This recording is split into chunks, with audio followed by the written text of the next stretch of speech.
Hello guys, welcome back to Dazzle Park channel. நான் உங்கள் தோழி. இன்னைக்கு நம்ம பார்க்க போற ரெசிபி என்னன்னு பாத்தீங்கன்னா மீல் மேக்கர் குருமா. இந்த குருமா பாத்தீங்கன்னா சும்மா அல்டிமேட்டா இருக்கும். இதுக்கு சைட் டிஷ்ஷே வேணாம். இதுவே பாத்தீங்கன்னா ரொம்ப சூப்பரா இருக்கும். இந்த குருமா பண்றது ரொம்ப ஈஸி. பிகினர்ஸ் கூட ஈஸியா பண்ணலாம். டேஸ்ட் சும்மா அட்டகாசமா இருக்கும். இப்போ இந்த குருமாவை எப்படி பண்ணலாம்னு பார்க்கலாம். வாங்க வீடியோக்குள்ள போலாம். ஒரு பெரிய பவுல் எடுத்துக்கோங்க. அதுல பாத்தீங்கன்னா 1 கப் மீல் மேக்கர் ஆட் பண்ணிக்கோங்க. நான் இன்னைக்கு பாத்தீங்கன்னா நல்லா பெரிய சைஸ்ல 1 கப் எடுத்திருக்கேன். அதுல பாத்தீங்கன்னா 2 கப் சுட தண்ணி ஆட் பண்ணிக்கோங்க.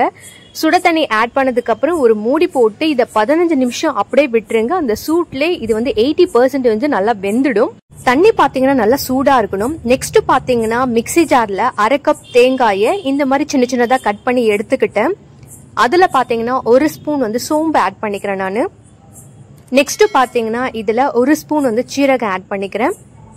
நல்லா பெரிய சைஸ் பட்டைய நான் 4 கட் பண்ணி எடுத்துக்கிட்டேன். அதை ஆட் பண்ணிக்கிறேன். 2 ஏலக்காய், 4 கிராம்பு ஆட் பண்ணிக்கிறேன். இதுல கொஞ்சமா தண்ணி ஊத்தி திக்கான ஒரு பேஸ்டா அரைச்சு எடுத்துக்கோங்க. இப்போ ஒரு கடாயில கொஞ்சமா ஆயில் விட்டுக்கோங்க. ஆயில் நல்லா சூடானதும் 2 கிராம்பு, ஒரு பட்டை, கொஞ்சோண்டு பிரிஞ்சி இலை இதை போட்டு நல்லா வதக்கிக்கோங்க.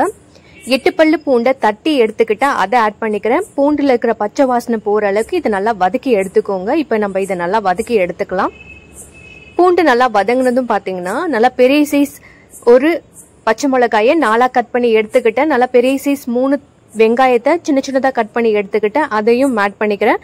வெங்காயம் வதங்க கொஞ்சமா சால்ட் ஆட் பண்ணி இதை நல்லா வதக்கி எடுத்துக்கோங்க. கொஞ்சம் வதங்கினதுக்கு அப்புறம் பாத்தீங்கன்னா 1 ஸ்பூன் சீரகம் ஆட் பண்ணிக்கோங்க. இது ஒரு கண்ணாடி பதம் வர அளவுக்கு வதக்கினா போதும். வெங்காயம் நல்லா வதங்கினதும் 3 தக்காளியை பெருசா கட் பண்ணி எடுத்துக்கிட்டேன். அதையுமே ஆட் பண்ணிக்கிறேன். இப்போ இந்த தக்காளி நல்லா வதங்குற அளவுக்கு நல்லா வதக்கி எடுத்துக்கோங்க. இந்த மாதிரி தக்காளி வெங்காயத்தை நல்லா வதக்கி எடுத்துக்கோங்க. இது நல்லா வதங்கினதுக்கு அப்புறம் மசாலா பொருட்கள் ஆட் பண்ணிக்கலாம். 1 ஸ்பூன் மஞ்சத்தூள் ஆட் பண்ணிக்கோங்க. 2 ஸ்பூன் மல்லித்தூள் ஆட் பண்ணிக்கிறேன் நானு. நெக்ஸ்ட் பாத்தீங்கன்னா காரத்துக்காக 1 ஸ்பூன் மிளகாய் தூள் ஆட் பண்ணிக்கிறேன். உங்களுக்கு கொஞ்சம் காரம் ஜாஸ்தி வேணும்னா 1.5 ஸ்பூன் கூட மிளகாய் தூள் ஆட் பண்ணிக்கோங்க. 2 ஸ்பூன் கரம் மசாலா தூள் ஆட் பண்ணதுக்கு அப்புறம் ஒரு தடவை நல்லா மிக்ஸ் பண்ணிக்கோங்க. அதுக்கப்புறம் நம்ம அரைச்சு வச்சிருக்க தேங்காய் பேஸ்ட் நான் ஆட் பண்ணிக்கிறேன். மிக்ஸி ஜார்ல கொஞ்சமா தண்ணி ஊத்தி அந்த தண்ணியும் பாத்தீங்கன்னா இதுல ஆட் பண்ணிக்கோங்க. நீங்க இந்த குருமால தேங்காய் ஆட் பண்ணதுனால பாத்தீங்கன்னா டேஸ்ட் உண்மையிலே அருமையா இருக்கும். இது ஒரு தடவை நல்லா மிக்ஸ் பண்ணி எடுத்துக்கோங்க. அதுக்கப்புறம் 2.5 கப் தண்ணி நான் ஆட் பண்ணிக்கிறேன். தண்ணி ஆட் பண்ணதும் திரும்ப ஒரு தடவை நல்லா மிக்ஸ் பண்ணிக்கோங்க. அதுக்கப்புறம் பாத்தீங்கன்னா 1/2 லெமனை சீட்ஸ் ரிமூவ் பண்ணிட்டு நல்லா பிழிஞ்சு விட்டுக்கோங்க. சின்ன சைஸ் லெமன்ல 1/2 லெமன் நான் எடுத்திருக்கேன். இதுக்கு தேவையான சால்ட் போட்டு இதை நல்லா மிக்ஸ் பண்ணதுக்கு அப்புறம் 10 நிமிஷம் இதை நல்லா கொதிக்க விடுங்க.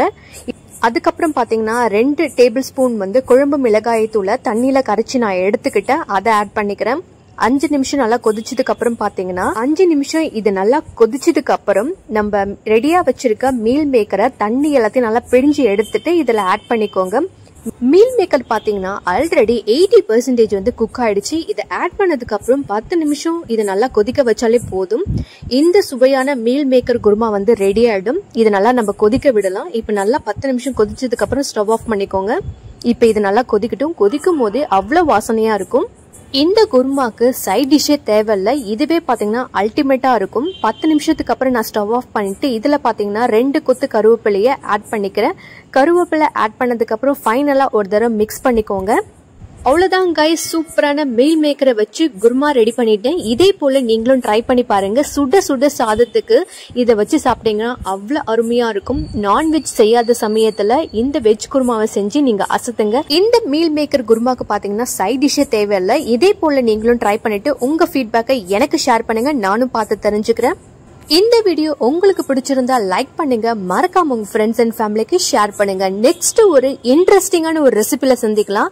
பாய் கைஸ், நான் உங்கள் தோழி. அடுத்த வீடியோல சந்திக்கலாம்.